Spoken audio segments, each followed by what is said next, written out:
Bonsoir à toutes et à tous. Good evening, everyone. Avant toute chose, nous souhaiterions reconnaître que nous sommes situés sur les territoires ancestraux non cédés de la nation algonquine. Before anything else, we would like to acknowledge that our event is taking place on the ancestral and unceded territory of the Algonquin nation. My name is Florian Martin Barito. I am an assistant professor in the Common Law section at the University of Ottawa and the director of the University of Ottawa's Center for Law, Technology and Society.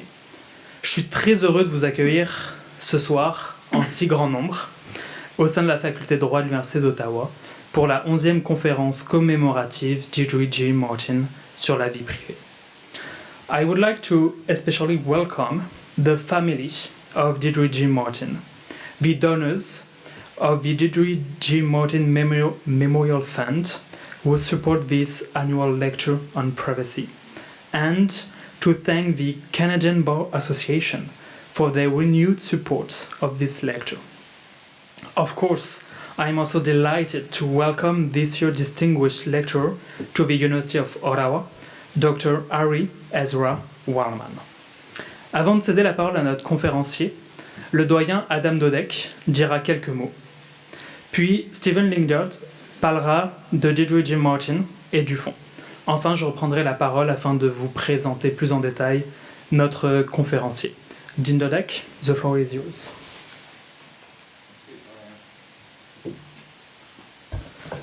Bonsoir à tous et à toutes. En tant que doyen de la section de la faculté de Common Law, je suis très honoré de vous souhaiter la bienvenue à la faculté de droit de l'Université d'Ottawa. Let me start by saying what a fabulous turnout here in what is La Semaine de la Relâche, the reading week here at the university at the end of a workday in the middle of what is hopefully towards the end of the winter rather than the middle of the winter. What a great turnout. Thank you to all of you, students, members of the legal community, family of Deirdre Martin, former colleagues, and supporters. And thank you to all of you for coming. It gives me great pleasure to welcome you to the Faculty of Law. On behalf of all of our faculty members and our students, I also want to thank our distinguished speaker, Professor Ari Ezra Waldman, for coming here from New York, where hopefully, at least today, it's as mild weather as in New York. Milder. Yeah. Great selling for Ottawa. I'd also like to welcome the donors, the family of Deirdre Martin, a cherished alumnus of the Common Law section. And as the new dean of the Faculty of Law, I became dean on January 1st, 2018. Please indulge me and allow me a few moments to boast about the faculty that I have the incredible privilege of leading.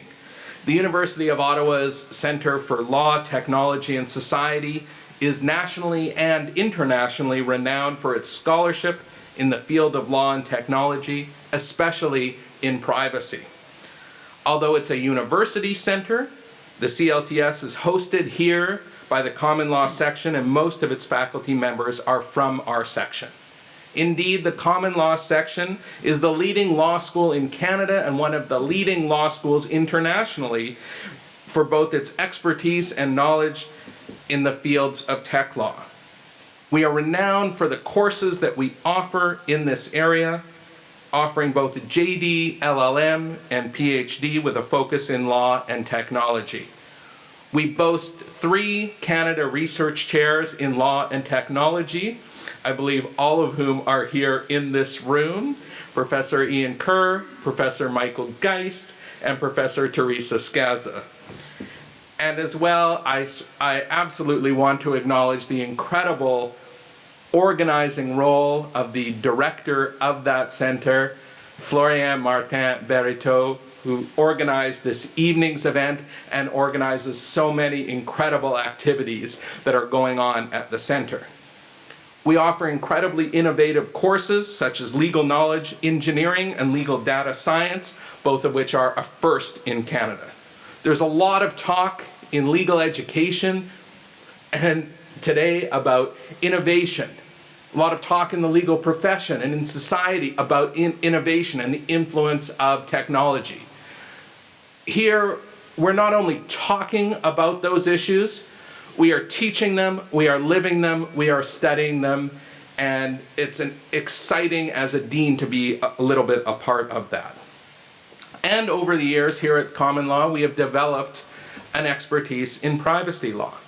Juste au cours de la présente année académique, nos chercheurs sont intervenus devant la Cour suprême du Canada dans 2 affaires majeures en matière de protection de la vie privée et ont permis de changer la face du droit canadien. De même, la plupart des membres du Centre de recherche en droit, technologie et société sont comparus devant le comité de la Chambre des communes pour donner leur expertise sur la réforme des lois de protection des renseignements personnels. Depuis maintenant 11 ans, la conférence commémorative Deirdre G. Martin a participé au développement de cette expertise. Elle est aujourd'hui devenue un événement incontournable de la scène juridique canadienne et nous espérons qu'elle le restera pour de nombreuses années en cours. The Deirdre G. Martin Memorial Lecture was established thanks to the generosity of her colleagues at the Insurance Bureau of Canada's Legal Division. We are privileged that you have chosen our faculty to make a continuous and generous donation to honor her memory. Without such support, our students would not be able to listen to such distinguished speakers. We feel lucky to have such dedicated friends like you who value the importance of investing in the future and of research and of advocacy within a university environment. It gives me great pleasure to invite Stephen Lingard to say a few words about Deirdre Martin and the memorial lecture. Thank you.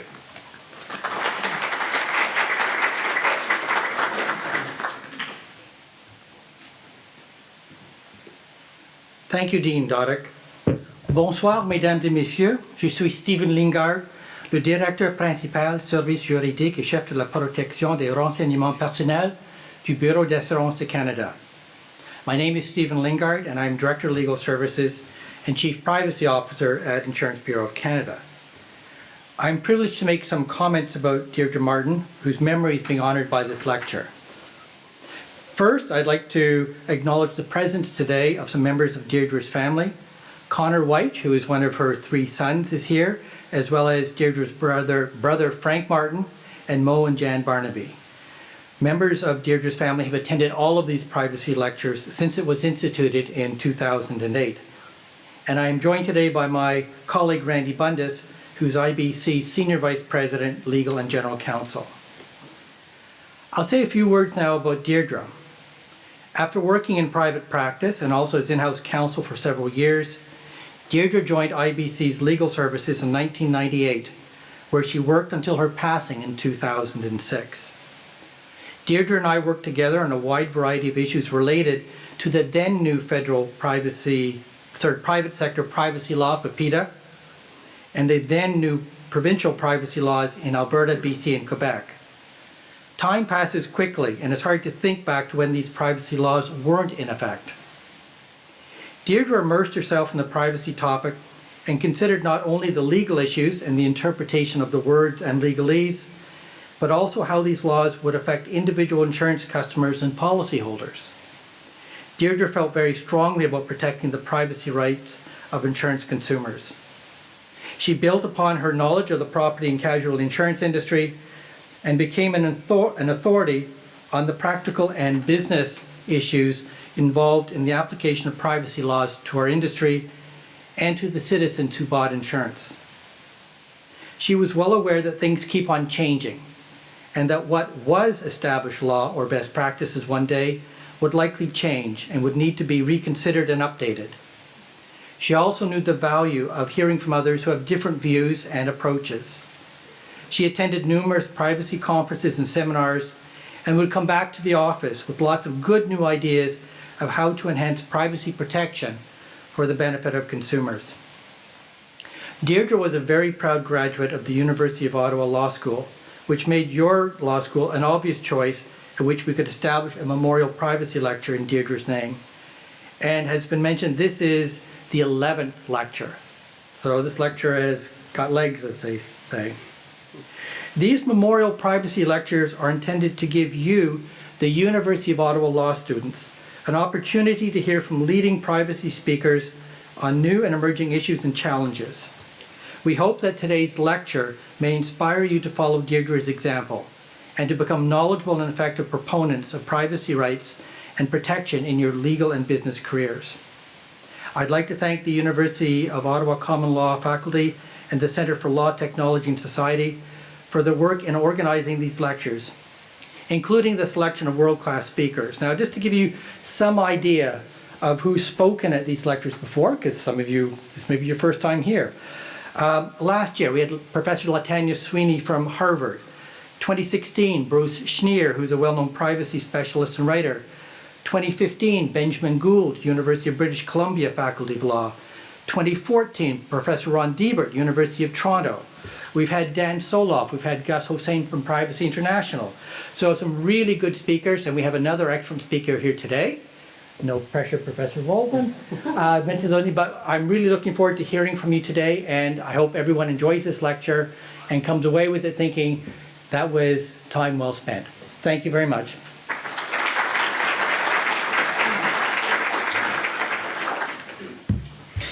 En effet, nous sommes très heureux ce soir d'accueillir Ari Ezra Waldman. Ari Ezra Waldman is an associate professor at the New York Law School, where he is the director of the Innovation Center for Law and Technology, as well as the founder and the director of the Institute for Cyber Safety. He is also an affiliate scholar at Princeton Center for Information Technology Policy. Professor Waldman researches how law and technology mediate social relationships, focusing on privacy, technology design, and cyber harassment. He has been published in leading law reviews, and last year he won one of the highest American academic awards in privacy law, the Best Paper Award at the 2017 Privacy Law Scholars Conference. His first book, Privacy as Trust, which develops a new understanding of privacy based on trust and argues that information shared in context of trust should still be considered private, will be published by Cambridge University Press in April. Tonight, he will present a timely talk titled Privacy, Trust, and Social Safe Spaces. This talk builds upon his previous research on cyber harassment, especially for marginalized population and the concept of privacy as trust. The presentation will be followed by a Q&A session. La période des questions sera en anglais, mais si vous souhaitez poser vos questions en français, il me fera plaisir de les traduire. And my understanding is that Ari might even be able to get most of your questions in French. Please note that also the conference will be video recorded, and after the lecture we will host a reception in the atrium on the 3rd floor, and you are all invited to join us. Without further ado, please join me in welcoming Professor Ari Ezra Waldman. Thank you. Thank you. Bonsoir. But let's do the rest of this in English. I'm going to deliver the talk back here just because I have some remarks. There'll be a presentation that I'll manage from here, but for our Q&A, I'll come out in front of this very large podium, which is kind of subsuming me at the moment. Dean Doddick, Martin family, Mr. Lingard, Professors Geist, Kerr, and distinguished faculty, Florian, of course, honored guests, students, thank you very much for having me. Thank you for introducing me to this outstanding community of scholars, of advocates, and students. It's so wonderful to see so many students here tonight, especially at the end of a long day of classes. And thank you for the honor of delivering this year's Deirdre G. Martin Lecture. My name is Ari Waldman, and I have to admit, I don't belong here. It's not only because of the very distinguished speakers that you've had over the last several years, but I'm not actually supposed to be here. So first I have to say I'm sorry. I'm sorry that instead of hearing from Professor Joel Reidenberg of Fordham Law School, one of the foremost privacy scholars in the world, you get me. And no matter how hard I try, no matter how smart I sound, I will never be able to adequately fill Joel's shoes. I can, however, strive to be an adequate placeholder for the next 50 or so minutes. It's an honor to deliver the Deirdre G. Martin Lecture, certainly, but on a more personal level, it's a special honor to do it while standing in for Joel. Joel was one of my first mentors when I started as an academic. He is a collaborator and a close friend. But he couldn't make it today for medical reasons. He's doing well, and he sends his best. But because he couldn't make it, he and my friend Ian Kerr, sent an understudy. I live in New York, and I've seen many understudies and swings perform in many Broadway shows. Usually the audience groans at first, I get it, but they and hopefully you, by the end of this performance, will come around. So tonight, I'd like to talk about what makes social spaces safe. Social spaces are environments in which we share. This is a social space. The cocktail reception to follow is going to be a social space. Social spaces can be physical, like meeting a friend at a coffee shop, or digital, like chatting in a chat room or over a social network. They can be big or they can be small. They can involve the exchange of words, say over dinner with friends, or body language, like a flirting glance across a dance floor, or an exasperated look across a room at a tiresome faculty meeting. Social spaces are multi-actor information-sharing environments, and they're all around us.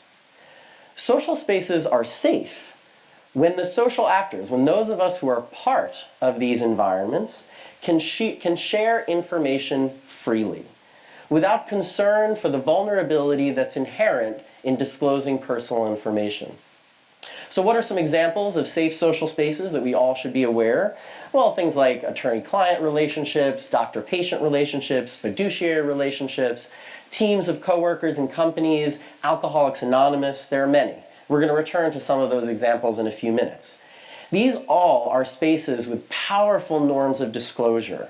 They encourage sharing, and for good reason. Society benefits. We all benefit when people feel comfortable sharing personal information in a lot of these contexts. But they are safe because these social spaces balance their norms of disclosure with equally powerful norms of trust. Trust in these places develops organically. It can also be designed in. But trust norms only sustain these social spaces when they are backed by law. And that's what my argument is for tonight. Social spaces are safe, places where we disclose personal information to others, whether in person or online, whether it's each other, whether it's a close relationship or a website. Social spaces are safe when norms of disclosure are balanced by norms of trust, and when those norms of trust are buttressed and supported by law. When the law is not there to support them, social spaces become dangerous. They become centers of hate, harassment, and invasions of privacy. They become spaces where only the powerful can be heard and where marginalized voices are silenced. They become the worst of Twitter, or every single day on 4chan. To make this argument, I'm going to present new quantitative and qualitative data on how the law allows a particular form of invasion of privacy, what we call revenge porn, or the non-consensual distribution of someone else's explicit images online, and how the law allows this phenomenon to run wild in online social spaces, and I'm going to use the case study of LGBT-oriented dating apps. To prove this. So, some data. 4% according to the latest estimates, 4% of United States internet users, that's about 10.4 million people, have been threatened with or victims of the distribution of their explicit images online without their consent. The problem is worse among queer communities, and I use queer to mean the same thing as LGBTQ. According to the Data and Society Research Institute, 15% of lesbian, gay, and bisexual internet users report that someone has threatened to share their explicit images without their consent. 7% of them, LGBT internet users, say that someone has actually done it. Evidence on the ground points to a growing problem, particularly among LGBT individuals. In May 2017, for example, 2 North Carolina students, high school students, created a fake profile on the geosocial app Grindr, popular among gay and bisexual men. They solicited nude photographs from one of their teachers, whom they knew was gay but in the closet, and distributed those pictures throughout the school, resulting in the teacher being transferred and dismissed. Matthew Herrick, an openly gay man living in New York City, alleged in a recent lawsuit that an ex-boyfriend stole his intimate graphic images, impersonated him on a dating app, conversed with quite a number of men on that app, and ultimately sent over 1,100 men to his home and his place of business looking for sex. There is a vast literature on dating apps, on LGBT dating apps as social spaces. There is a very small, if any, literature on the safety of those apps. So I did the research myself. I conducted an online survey of lesbian, gay, bisexual users of dating apps, all of them either exclusively queer, meaning only for gays or lesbians or bisexuals, or those where you can design in an option to only see other queer persons. I asked them about their experiences with revenge porn, their perceptions of others on these apps, the social norms on these apps, and how they navigate their privacy given these norms. And here is some information that I found. And as I said, we're going to use this as a case study to understand what and what does not make social spaces safe. So, the first research question was, to what extent are LGBT users of queer dating apps victimized by revenge porn? And I'll note, as a side note right here, one of the reasons why the data focus exclusively on lesbians, gay men, and bisexual men and women, even though there are many transgender persons out there, is A, there were very few transgender persons, or very few persons in the study that volunteered their identity as transgender, and because of the small population generally. This is an ongoing problem in LGBTQ research, which many of us have to work on. So to what extent are LGBT users of queer dating apps victimized by revenge porn? I found that 6.7% of LGBT users of geosocial dating apps report that someone they have met on that app has threatened to distribute their intimate images without their consent. 6.7% have threatened. But what's interesting is that according to my sample, 13.7 say that they have actually been victims of the non-consensual distribution of their images. So let's pause on that for just a minute. Gay and bisexual men, a subset of this population in my study, report having their images taken without their consent at far higher rates than the threats, 14.5 to 6.1, which is the former number, 14.5. And so this is 13.7 for the total population, 14.5 for gay and bisexual men. That number is more than 3 times the rate of the general population. 6.1%, the rate at which they are threatened with it, is actually lower than the general population, and general LGBT population. That could mean a few things. First, it could mean this data is wrong. Have to accept the possibility. There are millions of gay, lesbian, and bisexual users of dating apps. There were 917 valid responses in my survey. So, as with all social science evidence, this data has to be replicated.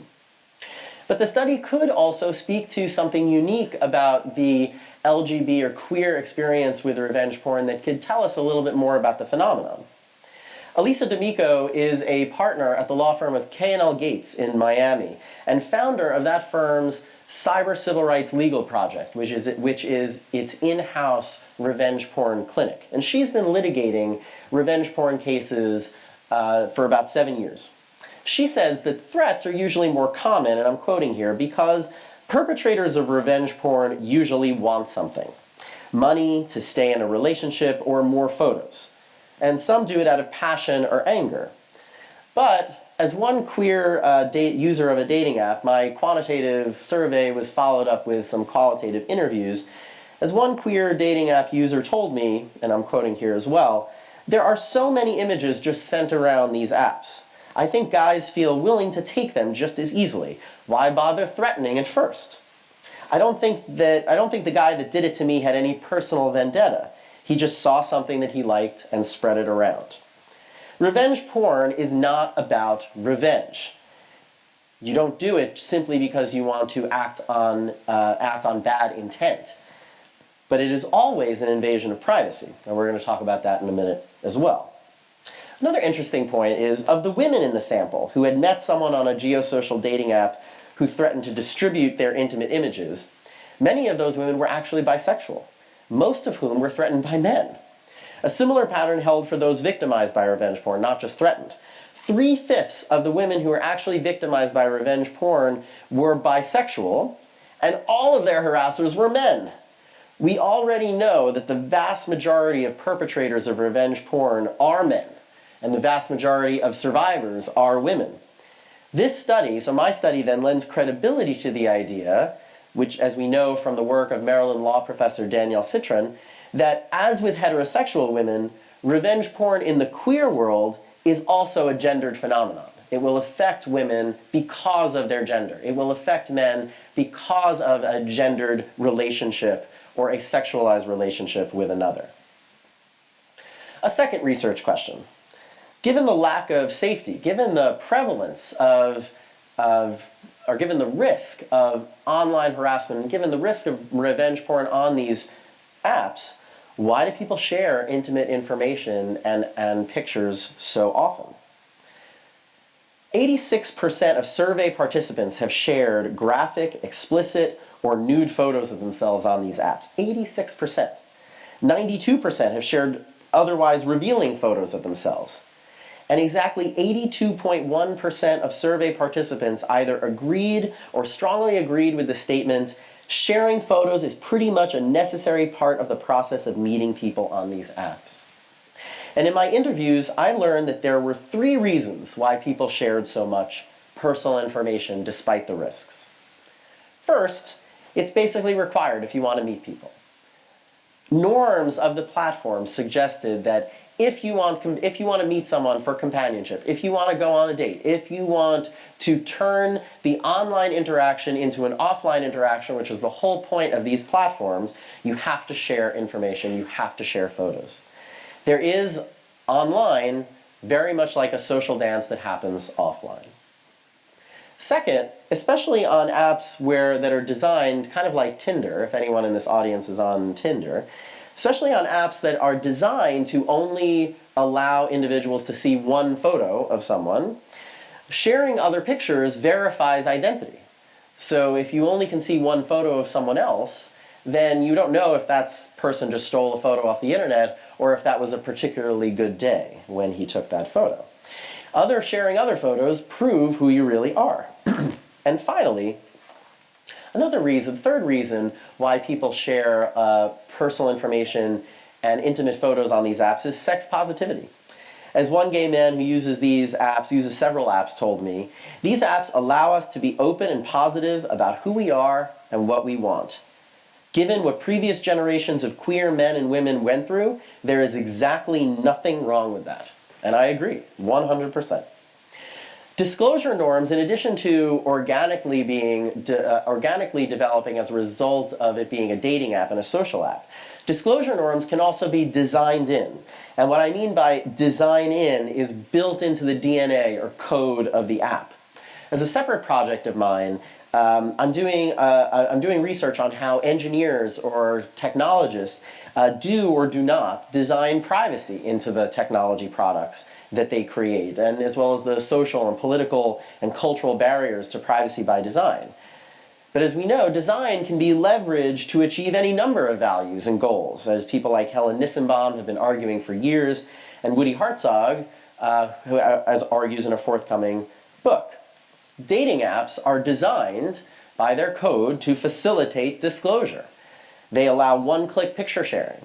They make it easier to share intimate photos from a private album on the app rather than from some secure place in your phone or your computer. Apps like OkCupid, I don't know if you can see those questions, but apps like OkCupid go further, asking probing questions from your favorite foods to your favorite sexual fetish.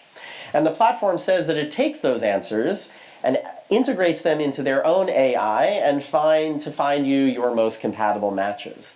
Disclosure, quite intimate disclosure, is designed into these social environments. And a final research question. If queer dating app users share so much information, what strategies, if any, do they and the platforms use to mitigate the vulnerabilities inherent in this kind of sharing? As we know, sharing is a calculated risk. Users do it and we do it because we have to, even if we are aware of the risks. When we go online, the moment we open up our computers, type in our credit card in order to buy something on Amazon, or merely just browse the web, we are disclosing information that, when aggregated, can tell quite a bit about who we are. We do so given, hopefully, a calculated risk assessment about the positives and negatives of the convenience that is offered by engaging in online social life. So these app users that I spoke to engage in sophisticated privacy navigation techniques, most of which involve building trust. Most only share after chatting with another person for some time. Some only share after someone else has shared photos with them, creating a sense of mutual vulnerability and mutual surveillance as the rest of the conversation persists. And some rely on the comfort and familiarity in an app's exclusive queerness. One user told me, "You trust that everyone realizes that we're all in this together. We're all gay, we're all looking for companionship." Another noted, unintentionally echoing Max Weber and the sociologist Talcott Parsons, that someone who is also gay, also about the same age, also single, also lonely, also looking for the same thing that you're looking for, just seems less likely to hurt you than someone who else does not share that same narrative. These data show that queer communities are more likely than the general population to have their intimate images taken and shared without their consent, particularly among those that participate on geosocial dating apps. The data also show that powerful, organically developed norms of disclosure make sharing intimate information and intimate photos all but required on these apps if they actually want to use them for anything effective. As a result, even though most users expect or hope or trust that the people that they share the information with and their pictures with will not disseminate them further, many users engage in a series of risk mitigation strategies and tactics that hopefully minimize the risks, minimize their vulnerabilities. But risk mitigation strategies do not always work. Even when they do, the risk of privacy harms as a result of something going wrong still remain. It would be easy at this point, as many of you might be thinking, to chastise victims themselves for continuing to share in unsafe circumstances. If we don't want our images posted to Tumblr or sent around our school, if we don't want to be at risk, we should not share photos, we should not take photos and share photos we find potentially embarrassing in the first place. It would also be easy to blame online dating as a whole, based as it is on the presentation of self through images and the kind of transactional element that it brings to romance and dating. But neither of these arguments is fair or persuasive. Victims of non-consensual image sharing are not asking to have their privacy invaded.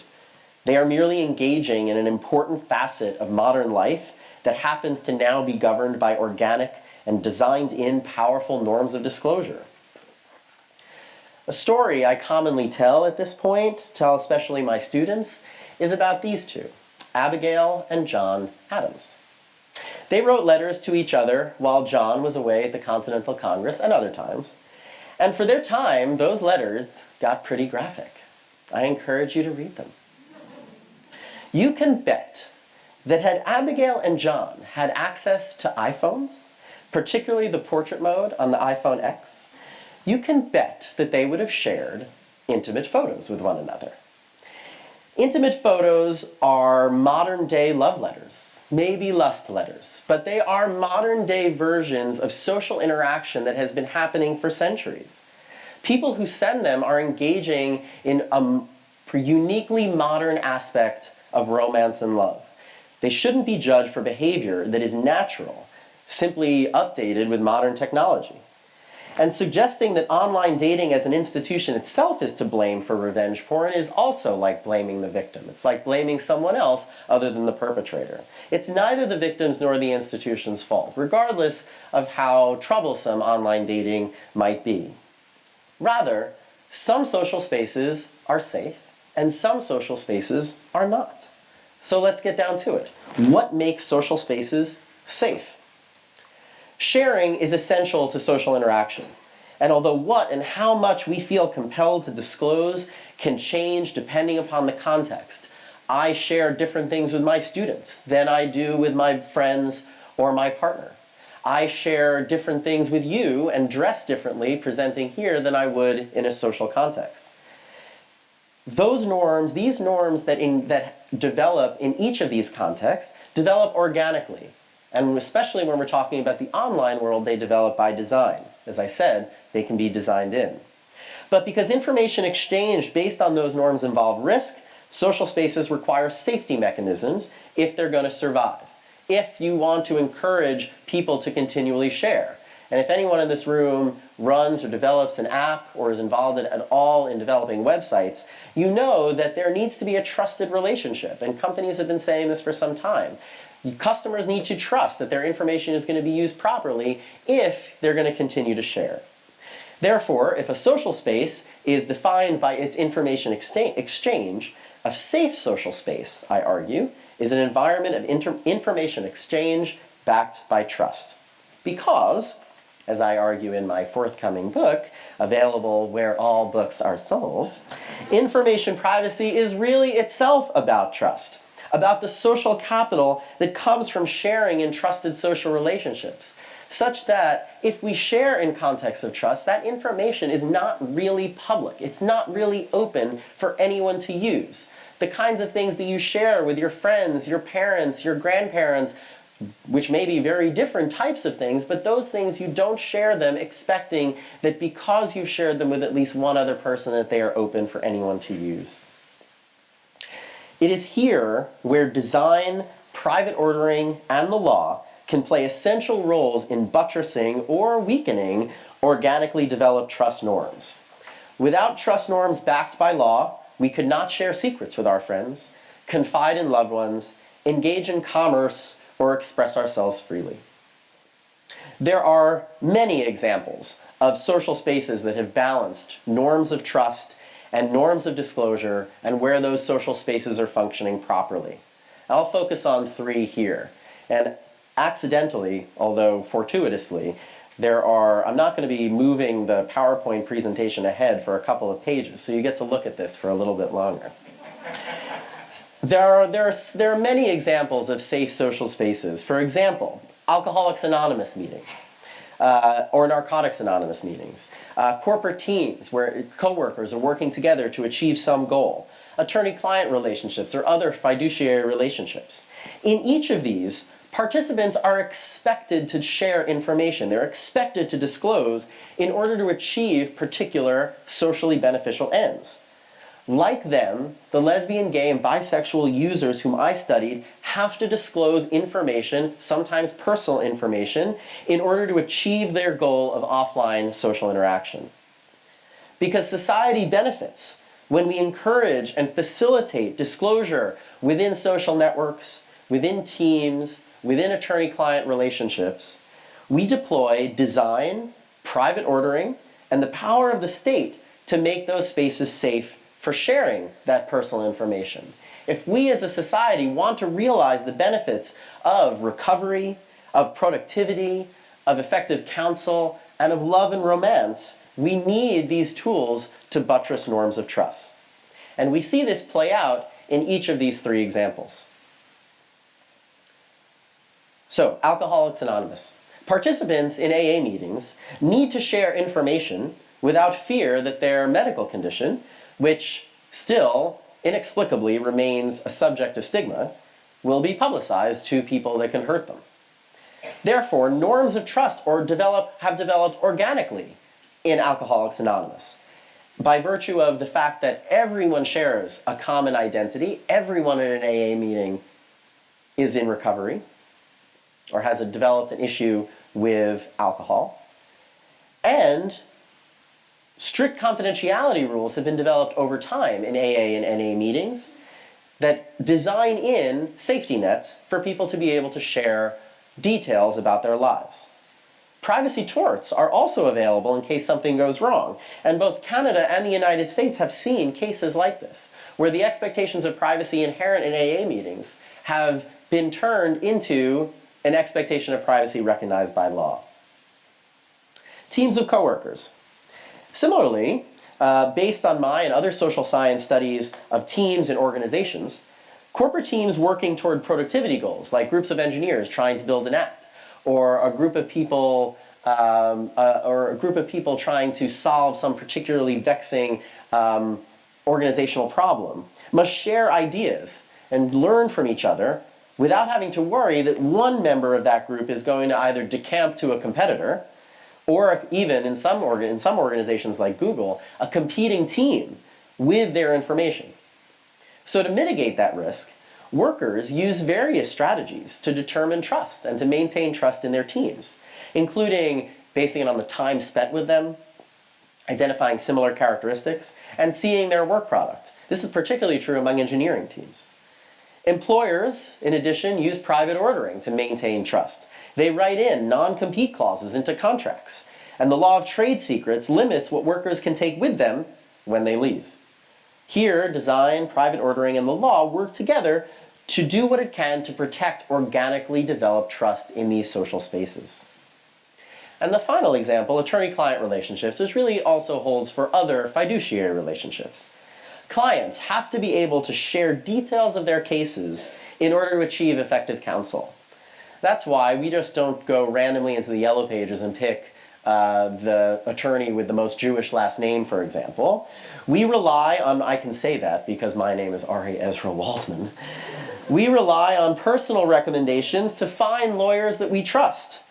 And we do so in a context in which the legal profession itself has set up powerful ethical guidelines that carry punishments for non-compliance and non-confidentiality, and in which malpractice law protects victims from negligent attorneys who share their secrets. Queer-oriented geosocial dating apps should be no different, and their users deserve no less protection from law and private ordering and design than in these other social spaces. Unfortunately, although the disclosure norms on geosocial dating apps are, as we have seen, just as powerful as the disclosure norms on in these social spaces, the law has generally failed to protect them. In 4 parallel ways, the law is virtually absent when it comes to buttressing the organic trust of queer-oriented app users and protecting users from non-consensual image sharing and revenge porn. And these 4 areas of law and these gaps in law apply not just to dating apps, but to a whole slew of online interaction, whether it's a social network or sharing information in e-commerce. So first, tort law. Even though revenge porn is primarily an invasion of privacy, privacy tort law is mostly incapable of helping. One of the so-called privacy torts that we know from common law, the tort of public disclosure of private facts, or public disclosure, seems most applicable to revenge porn. It holds liable anyone who, and I'm quoting from the second restatement, gives publicity to a matter concerning the private life of another, if that matter publicized would be highly offensive to a reasonable person and is not of legitimate concern to the public. Although this sounds promising for revenge porn victims, it's really incomplete. First of all, practically, civil litigation is expensive, making it inaccessible to all but a few victims. That may be okay for Jennifer Lawrence and Kate Upton and Michelle Williams and other famous people that have been victims of revenge porn. But most victims of non-consensual image sharing are like us. We all can't afford expensive counsel.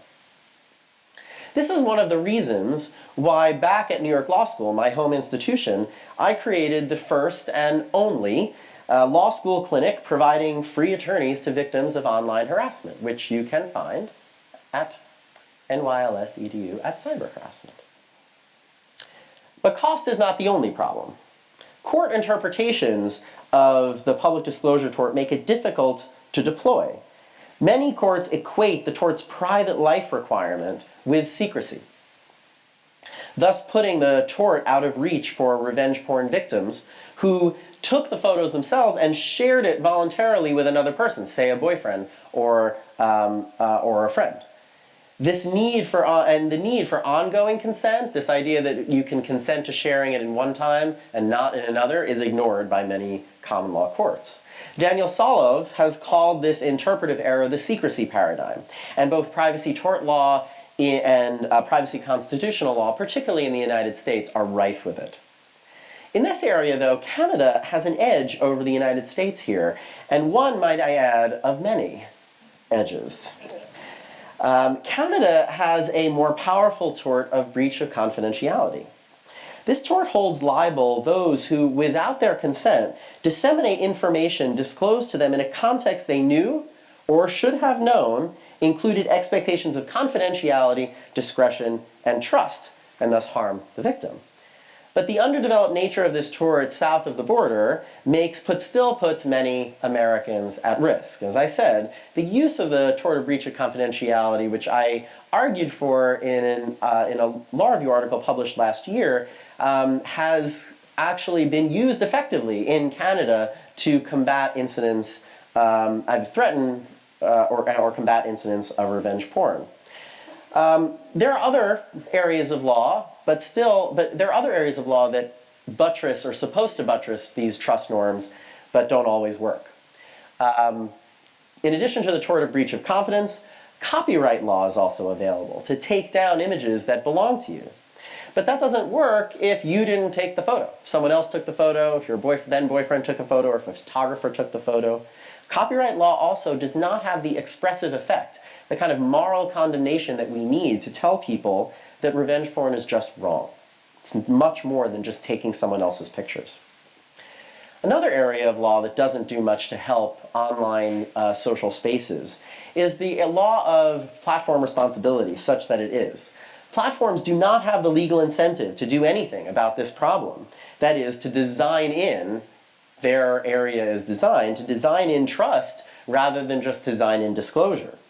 In the United States, we have this law called Section 230 of the Communications Decency Act, which is ironically part of a larger law that was passed by Congress, passed by the Republican Congress in the early 1990s, whose purpose was to get pornography off the internet.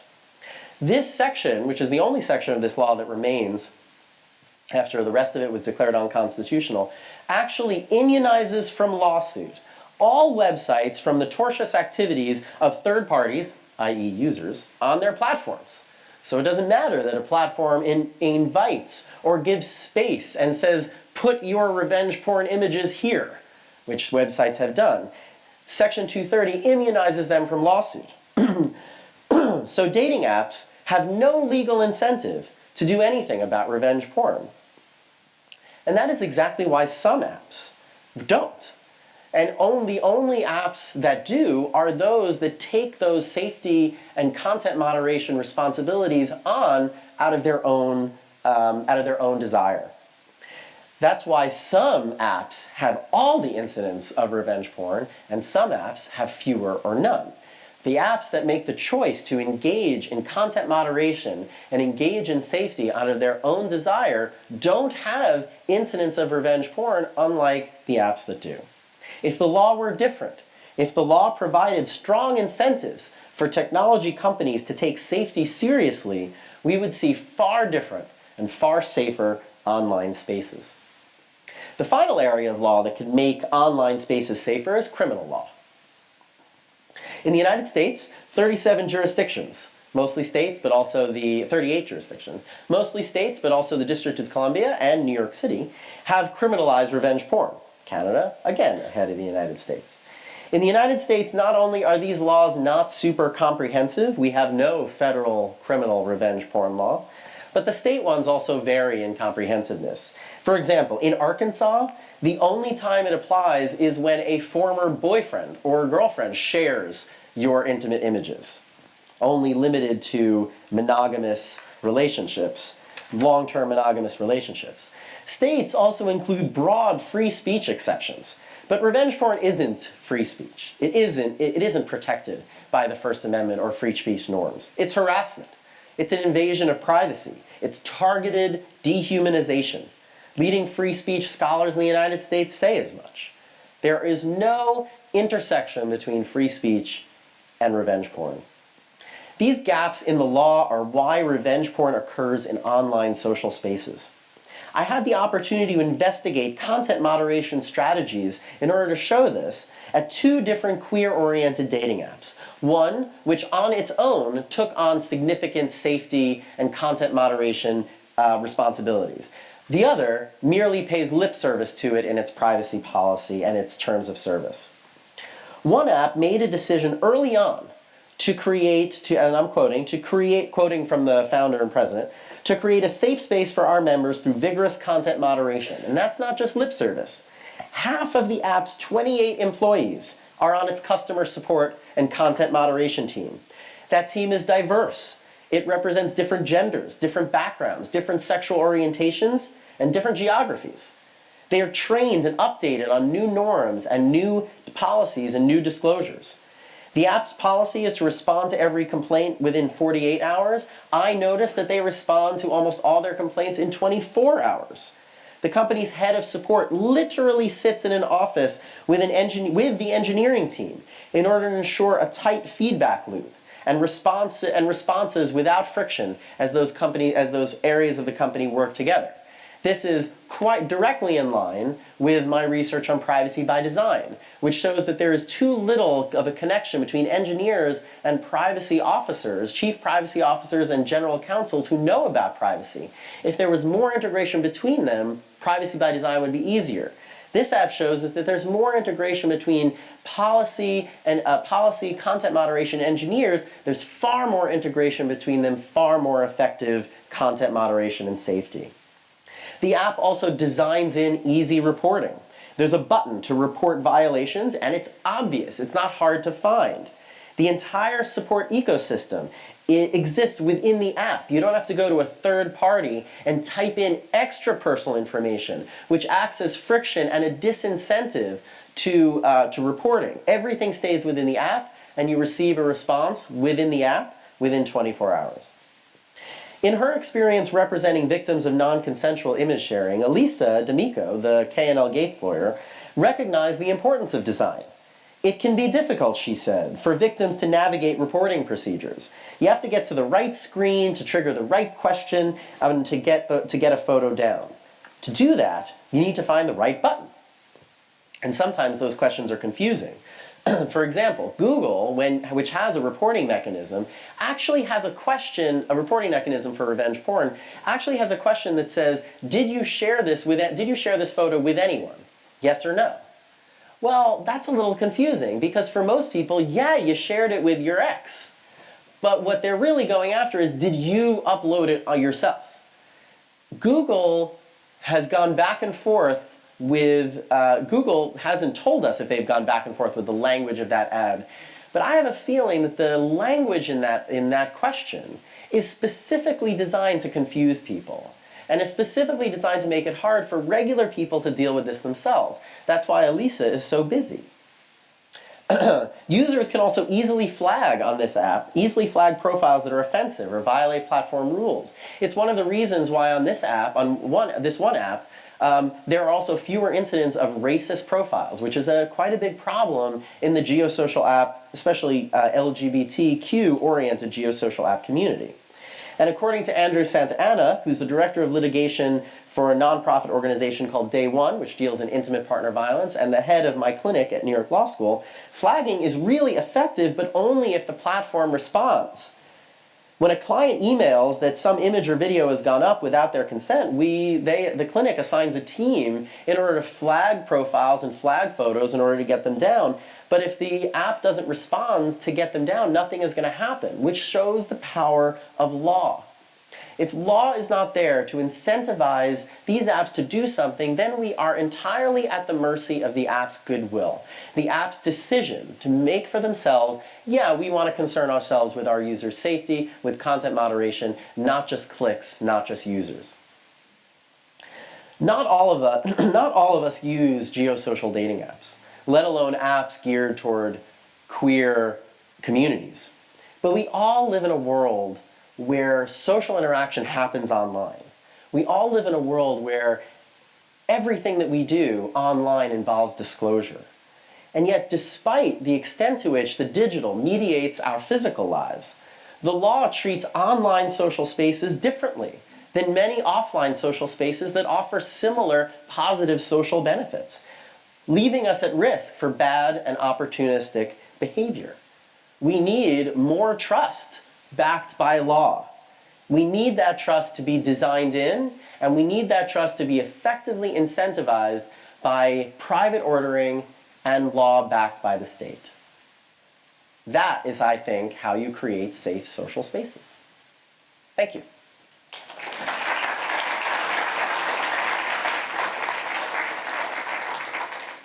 Your questions? Anyone? Now you get to see my pants. Yes? How would the law be enforced in such a situation? Is there an appeals process? Is there the adjudication process? Well, let's take a particular kind of law. Like if we had a more effective toward a breach of confidentiality, for example, in the United States, then we would be far more capable of dealing with not just boyfriends who take their ex's photos and post them online, but any kind of social relationship that manifests trust. So there'd be a lawsuit, and we talked about the expense involved in civil litigation, but there would be a lawsuit, and of course that there would be due process. Other types of area of law that you might be concerned with, what happens inside the app's ecosystem or the website's ecosystem itself. All of these apps already have some form of due process. There are notice and takedown and counter notice procedures that we use for copyright that we can easily deploy for harassing material or invasions of privacy. I see no reason why it is so hard it's so easy, we're in a world where it is so easy for a website to figure out what's copyrighted material. Everyone's gone on YouTube and they've seen a fuzzy or a snow video instead of an actual video that should be there. It's so easy for Google to find copyrighted content. All of a sudden, when you start talking about revenge porn and harassing content, it becomes incredibly hard technologically to find this information. We can do it, they can do it, they just don't want to because there is no legal incentive to do so. So we have traditional due process and we have internal due process that any website can maintain. Yeah? Have you thought any about what kind of a framework, a legal framework that might look like? Because you're raising this whole spectrum of intermediary liability, which goes much broader, other than you mentioned, than just kind of the revenge porn. Sure. Sure. Kinds of nefarious things that people can do on Yeah. So how do you, have you given any thought to how you focus in on some of these without Quite a bit of thought. Yes, thank you for your question. Absolutely. Yeah, I don't approach this lightly. This is, again, a case study. But I have given quite a bit of thought to this. And there's two law professors in the United States, Jack Balkin at Yale and Jonathan Zittrain at Harvard, that wrote, Jack wrote an article, a law review article, and they both wrote a op-ed together, calling for what they called a change in the relationship between, the legal relationship between us and data collectors from what it is now, which can simply be described as notice and choice, privacy policies, to what they called information fiduciaries. Using fiduciary law, the loyalty, the no con men kind of rule, to adjust the relationship between us and data collectors and websites that control and collect and analyze and aggregate and use all of our information. And that is entirely based on trust. Trust is at the core of fiduciary relationships, right? We go to an attorney, we go to an executor, we go to a financial advisor who is an expert, whose work we cannot evaluate effectively on our own because we're not experts, and we trust them. And we entrust them with our data. Similarly, to a certain extent, we entrust our information and our personal information with websites as well. So I agree, and I wrote about that in this book. And I think that if we adjusted, of course it wouldn't apply to every website out there, if we adjusted both the legal relationship between us and certain information collectors, then we would have a safer online world. In addition, when we talk about intermediary liability, I'm not calling for scrapping Section 230. I think that small changes, for example, to websites that are particularly bad Samaritans, or websites that invite or induce tortious behavior from third parties, as Danielle Citron and Benjamin Witz have suggested in a recent article, as they titled their article, the internet will not break as a result of that. So slight tweaks here and a bigger change with information fiduciaries is really what I think we need in order to create a safe internet. Yes? I mean, I'm a big fan of the notion of information intermediaries, but I feel like, though, a lot of fiduciary responsibilities, fiduciary theories, are predicated on what we talked about earlier, the recognition of social value. And I'm wondering about the extent to which there is a morality underpinning so much of this. Less blaming individual users, but still this notion somehow that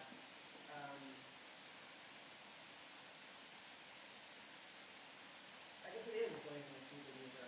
It's at its root the notion that this behavior is somehow wrong. And you mentioned when you were doing the statistics on threats and on non-consensual photo reveal that there was a gender implication to it. But I found myself wondering at that time, I mean, one of your interviewees said something about, you're all in the same boat together, but I actually wondered how much or how often it was influenced again by sort of a shaming or punishment from people who may not have been in it together. Yeah, really good questions. So starting from the back first, there are lots of reasons why people share someone else's photos without their consent. When I say that this behavior is gendered, I don't necessarily mean that it's male-female, female-male, or something. There are gendered aspects to same-sex relationships, right? And as we know. And to a certain extent, there's anecdotal evidence. Well, I shouldn't say there's anecdotal evidence. There is real evidence that the gendered relationship, the male-female relationship equivalent in same-sex male relationships, are similarly burdened by power dynamics that exist in opposite-sex relationships, which could result in the equivalent power dynamic when relationships end, or when then things like revenge porn. In that sense, there is shame. There's more an opportunity to shame the individual that fits the feminine role in that same-sex relationship, right? And my interviews did not pursue that line of questioning to figure out if the victims were all receptive partners or all took on the traditional hierarchy of female relationships in a same-sex relationship. So I don't know, but I do know anecdotally that people shame bottoms all the time, right? So and that can contribute to this kind of behavior. I think that intermediary responsibility is far broader than just what we're talking about. There is absolutely a gender dynamic to this kind of behavior, which makes it super easy for the moralists among us to say those people are just doing risky stuff. And it becomes really easy when the people that you're talking about are queer. because then and then criticizing gay men for being hypersexualized, hedonistic, etc., is reflexive for conservatives, right? And it makes it super easy for people to say, well, we shouldn't change this law because if it would encourage gay people to share more photos of themselves or to be more sexually active, then we shouldn't change this law, right? Exactly. So it becomes super easy when the victim is a gay person or a lesbian or a bisexual or a queer person or a transgender person. But that is exactly why this is the right case study to do, because it shows how the lack of law and the gaps in the law are contributing to particular victimization of a particular marginalized group. Yeah. What do you think of the Facebook pilot where you upload Nude images so they know whose images are whose? Yes, well, no. So they use sophisticated photos. So if you think someone has nude images or something, Yeah. they can share it. Yeah. Preemptively upload it. Yeah. The real life person has to look at it. Right. Confirm that that's what it is. Yeah. And then they can use that to match and block others from uploading. Right, right. Well, leave it to Facebook to come up with a response, a tech response to revenge porn that involves more nudity, right? And more technology, right? That takes a particular kind of arrogance to think that that is a good answer. And I say that requires a particular kind of arrogance, not because it won't allow them to actually do the matching. I'm sure it'll work. We have the technology which will allow them to do that. But that response completely ignores the social and psychological harm that people who think they are victims, who are victims of this, have to go through, right? To suggest to someone who has been violated by someone else's bad behavior and sharing their intimate photos and their graphic photos, to say, send this company that you don't know more graphic photos of yourself, forces them to relive something that in their minds is incredibly invasive and terrible. So I think that is a perfect example of Facebook and Silicon Valley's misguided approach to use technology to solve social problems without an appreciation for the negative social externalities of that solution. Yes? Eric Goldman hosted a conference on content moderation at scale a couple weeks ago. You did. I was there, and it was striking because you had players like Google and Facebook talking about their users. Google employs 10,000 people to do content moderation. And so the question for me is, it's easy, they could do it. You're right, Google could do it. Google can hire 10,000 people. I don't know if there are a lot of companies that can. And so I do wonder if what we say is just do it. This is part of the social compact. Do we leave ourselves with the world of only Google, Facebook, and the literally handful of companies that can engage in that kind of activity? Really good question. I don't think that is the case, because although size means that certain platforms have the capacity to hire large groups of people, large groups of people don't necessarily always correlate with effective content moderation. So take, for example, some of these queer-oriented social apps. They have tens of millions of users. One of them that I interviewed, an app called Scruff, has 28 employees with millions of users across the world. 14 of those 28 employees are effective content administrators, not just because 14 is a magic number, but because of what they do, how effective they are, how integrated they are with the engineering team, how the app is designed to effectuate a content moderation as well. So, and because of the mission, the company has integrated content moderation and safety into its mission. So scale can help, but it's not necessarily a necessary or sufficient element to effective content moderation.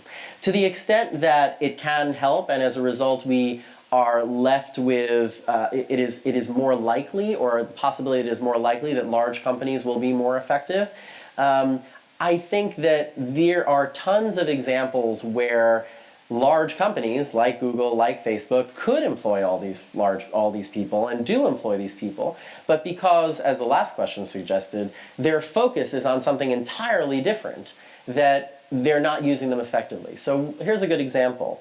Microsoft owns Xbox, and Xbox is a gaming platform, and gaming platforms are rife with harassment, hate, invasions of privacy.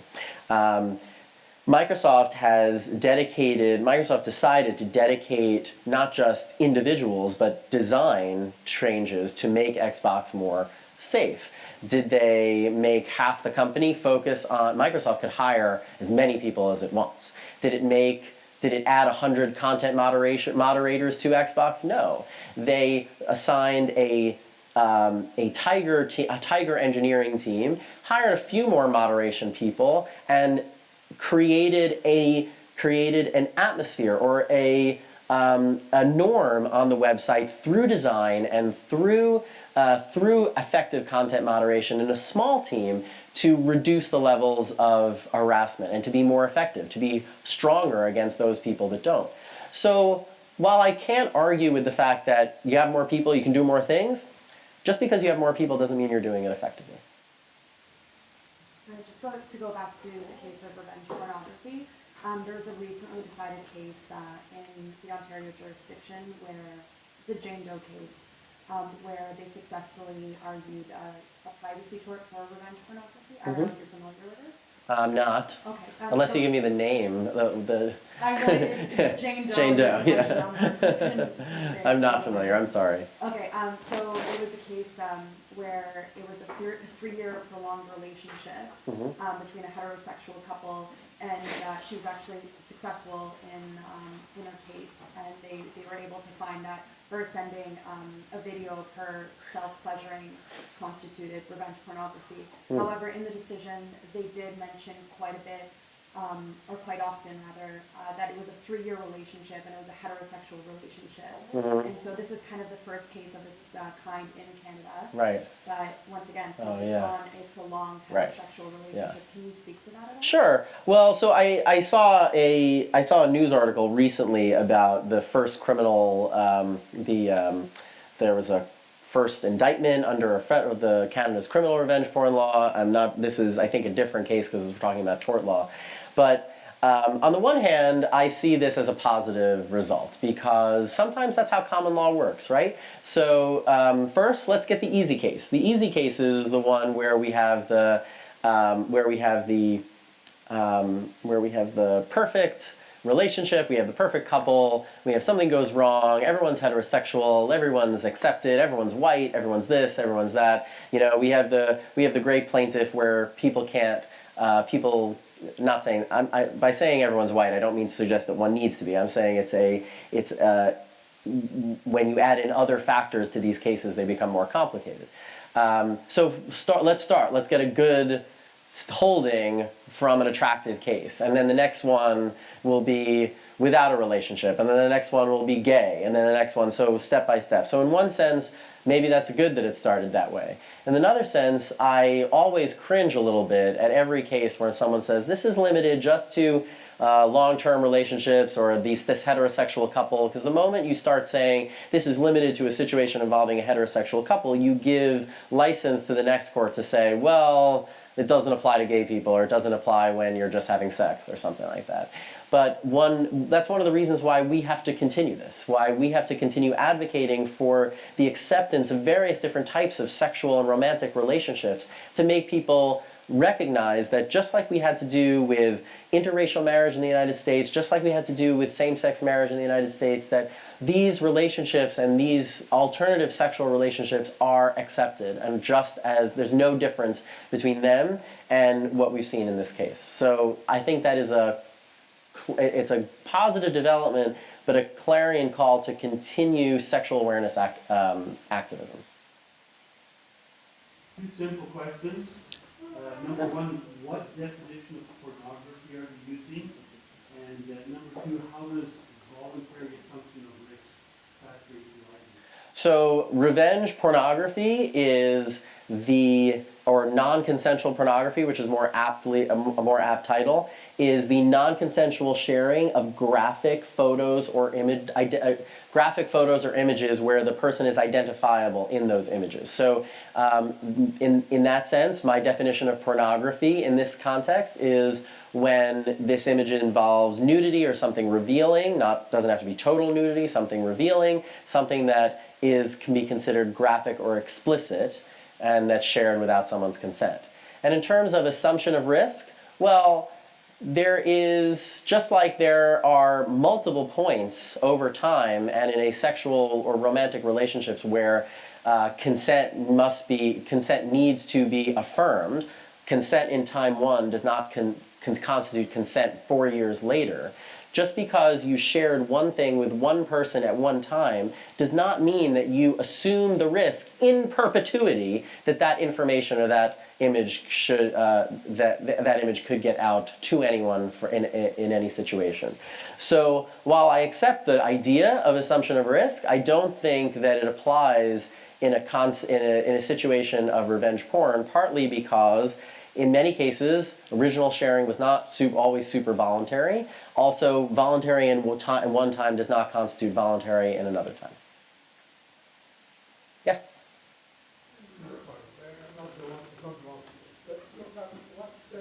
How do you define social space?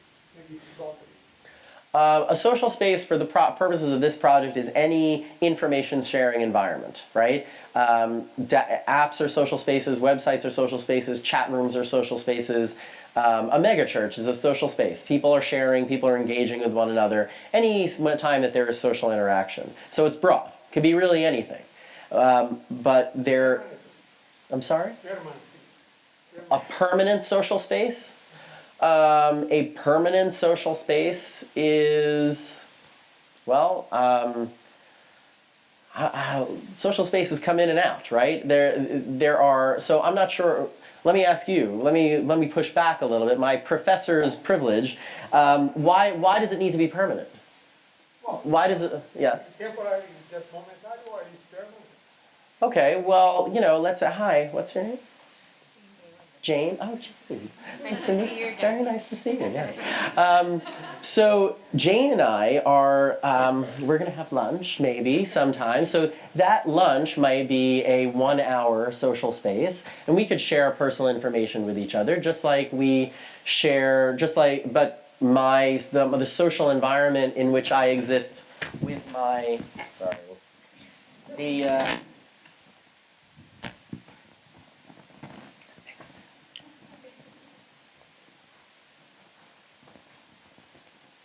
there we go. But just because that social environment with Professor Bailey only exists for an hour doesn't mean that it is entitled to any less expectations of confidentiality that organically developed within that hour, right? It might be different, those expectations might be different than the organically developed expectations of confidentiality that developed over time, say over my last relationship, which lasted 4.5 years, but just those norms are different. So no matter how long social spaces exist, or where they exist, or who they're from, they exist differently, and the norms in those relationships exist differently. Yes, hi. So back in the day when people were attached to a telephone, attached to a wall, never would they have called that phone call a space. They would have called it at that social channel. Okay. I think by calling it a space, you're suggesting there are boundaries. Because unless it's outer space, there has to be a boundary to define what space is. And I think part of the problem with today, and everybody uses apps and a device in their hand, which they can turn on, put down, shove in their back pocket, is that there are no boundaries. And so calling it a space is actually misleading because there are no boundaries, which is why people are uploading anything and everything goes. Okay. And I think that that is part of the barrier people are having in overcoming the fact that it's not the safest thing to do. I mean, that's the premise of the safe spaces. but it's not the safest thing to do because there are no boundaries. On no boundaries in digital environments, you mean? There are no boundaries in a conceptual sense. Okay, you're going into a realm where, you know, infinity exists. Okay, well, I have You to. can send anything out there. You could also say anything on the phone, right? I mean, Even on the phone, you can still, okay, yes, you can say anything on the phone. I'm not going to say you can't. It's different when it is permanent because it's either in photograph or in text. Okay. I think today what we have is a whole generation growing up thinking this is normal, but it's not. Okay, like I'm sitting here next to this gentleman and we're just going, whoa. Good. What has happened? Well, There's a breakdown, actually a breakdown, and it's reflected in the morality of we don't have to have any constructs that limit us. And that's why the law cannot catch up, never mind put constructs on us. so I appreciate your comment, but I will have to disagree with most of it. Because, respectfully, because first, I'm not sure I agree with the problem of constructing this as a space. And what I mean by space, the phrase comes from social science. People have been calling the internet a space or an online world a space. Anything as a space the word space does not require boundaries, right? So I disagree with that. We can talk about, scholars have been talking about this for decades, far before I even considered becoming an academic. Julie Cohen, for example, Lucy Suckman, for example.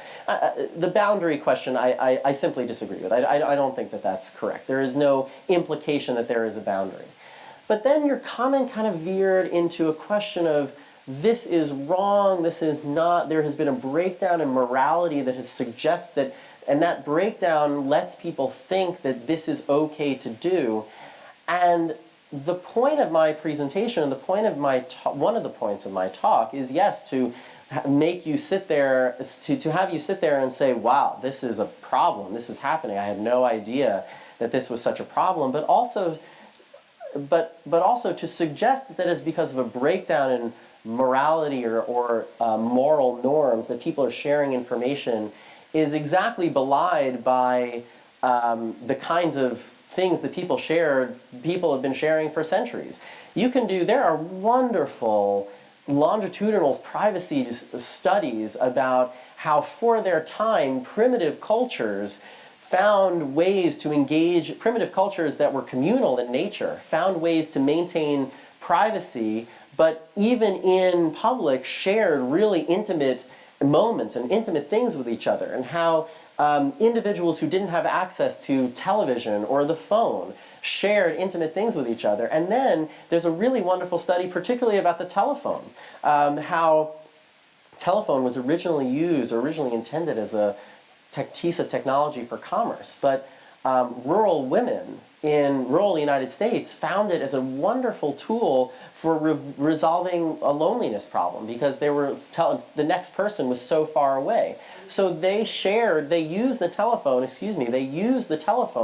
as a means of social interaction, but then started using the telephone to gossip about other people, just like men did, to engage in sharing information that made them vulnerable to other people, and then used it to engage in long-distance, same-sex, non-romantic, but incredibly powerful relationships. So I'm not sure that there is any breakdown in morality. All it is the use of new technologies to do what humans have been doing for centuries.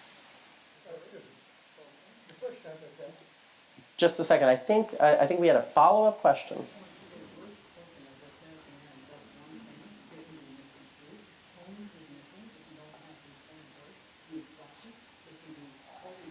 Okay. But if you have a photograph, or you get something in writing, and even something in writing doesn't convey tone, because that's why you have all kinds of icons to try to show the emotions.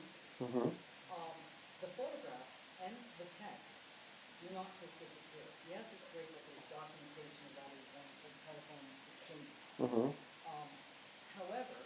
saying that it's all bad. I'm never going to say horror story or anything like that. What I'm saying is that there's a breakdown in the ability to sense that there is a limit. And I think that's why it's passed over. That's all I'm saying. Breakdown in ability to perceive that there is a limit. I don't think that there needs to be a breakdown in the perception, in the ability of policymakers and advocates to perceive that these kinds of things, or that abusing the confidentiality that people have developed with one another, or expectations of confidentiality or discretion that people have developed with one another, I don't think it's difficult for policymakers to realize that that's an invasion of privacy. So while it may be difficult for people to recognize that there are consequences, or that there's a limit to what can happen, I don't think that there is a limit, and I hope you will agree that I don't think that that necessarily means that people can't perceive this as an invasion of privacy. Thank you. Thank you for your question. Is your hand up?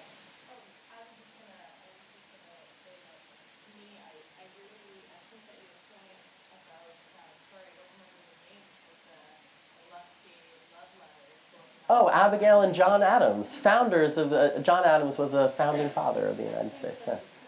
Go read them, they're fun.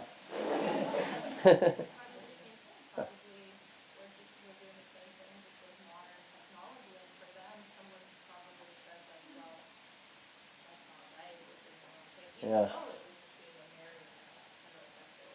Yeah, and when people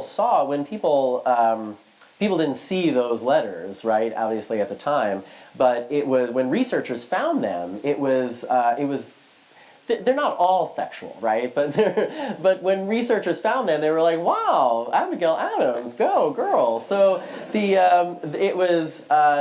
were revelations. They were revelations about their relationship. There was revelations about who John Adams was as a man, which ran into David McCullough's biography of him and other biographies of him. It was revelatory in the sense that we weren't aware that people who dressed like that in 17 whatever could also be very intimate and very sexual. But it does show how people have been engaging in this type of behavior long distance for quite some time. And the problem happens when technology starts to mediate, as technology mediates our social interaction in different ways. So technology mediated Abigail Adams and John Adams' relationship, the pen, right? The pen mediated their social interaction, and that, as you well note, is very different than social interaction face-to-face, because maybe writing doesn't have context, maybe he could have told a joke and she just didn't get it because there was no tone or no emoji at the end or whatever, right? But that was their form of technology mediating their social interaction. The facet of our technology that mediates our social interaction, things like live streaming, things, even VR, but also even things as basic as text, may be even more diverse. You could argue that it is even more devoid of context, but in many aspects it's just the same, only faster, only more clear, only more closer to being accurate or closer to being instantaneous. And that makes it, given the dangers associated with sharing, that makes it risky, but it doesn't make it immoral, I think is my point. Doesn't make it any worse for people to share now than it was for people to share then. Yeah, follow up? Yeah, and another thing that makes me think of is even the exchange of mail back and forth that people did when people went off to war, and I'm sure there was some exchange in those letters. There were laws around, that is assignment. Right.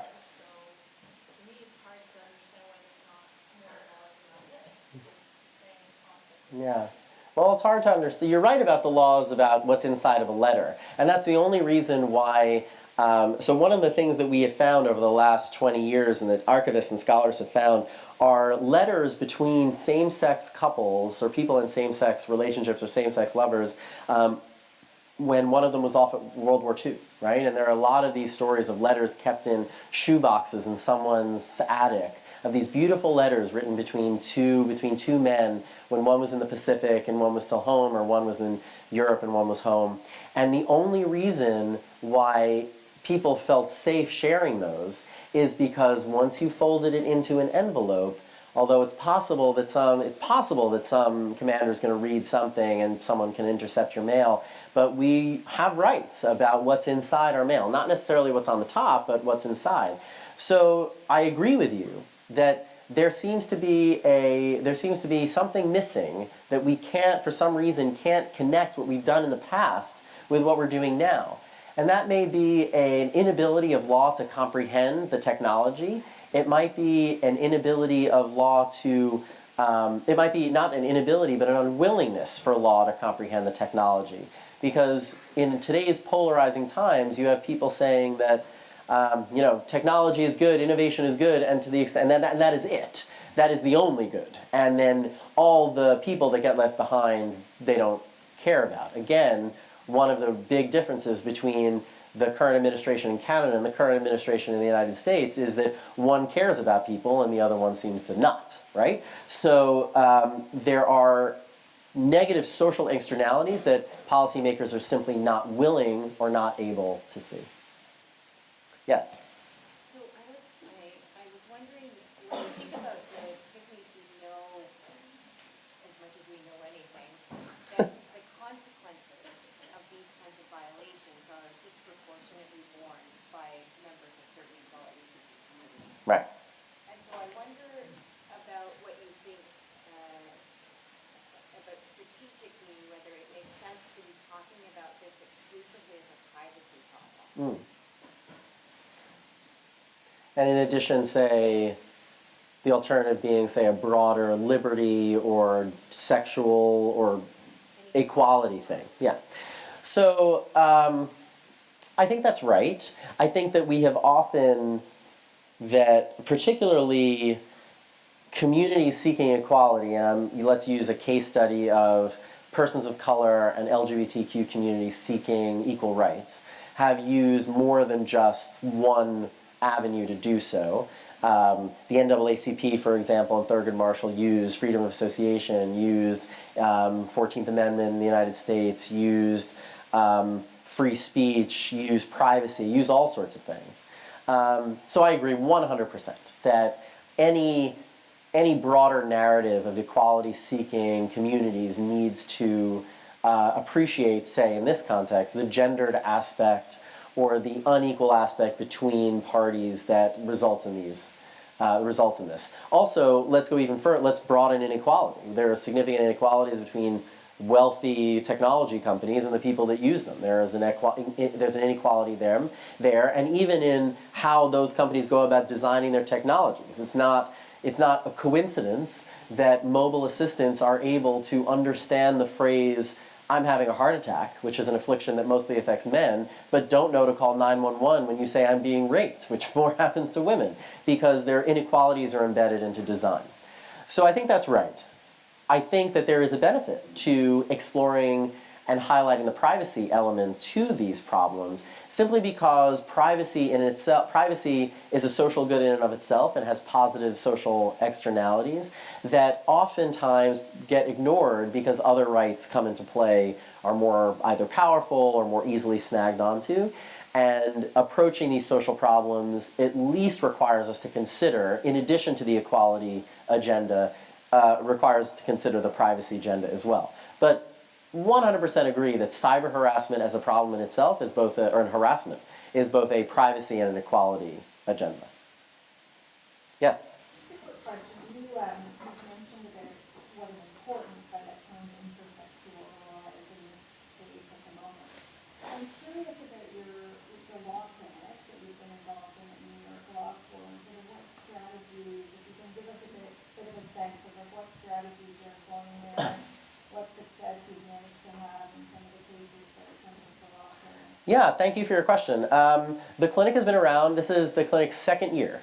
And we started last academic year. We had, over the course of the academic year, the clinic received over 150 or 175 calls, which boiled down to about 7 real cases that involved various types of litigation. So the 7 real cases, without divulging details, included 1 transgender client, included 3 gay or lesbian students in the New York area. It included, and the rest were women, also from the New York area. Some of them required going into family court and getting getting assignment of copyrights. They required orders of protection in family court. They involved, one of them involved, but many of them also involved, beyond short of going into court and involving the state, many of them involved working with websites to get images down, working with Google to delink. Many of them also involved, especially with the students, negotiating with other institutions to deal with the problem. So if you had 3 students who were victimized by 3 different people, if they're at the same school, you want to negotiate, well, how are these people getting access? When are you restricting access to perpetrators?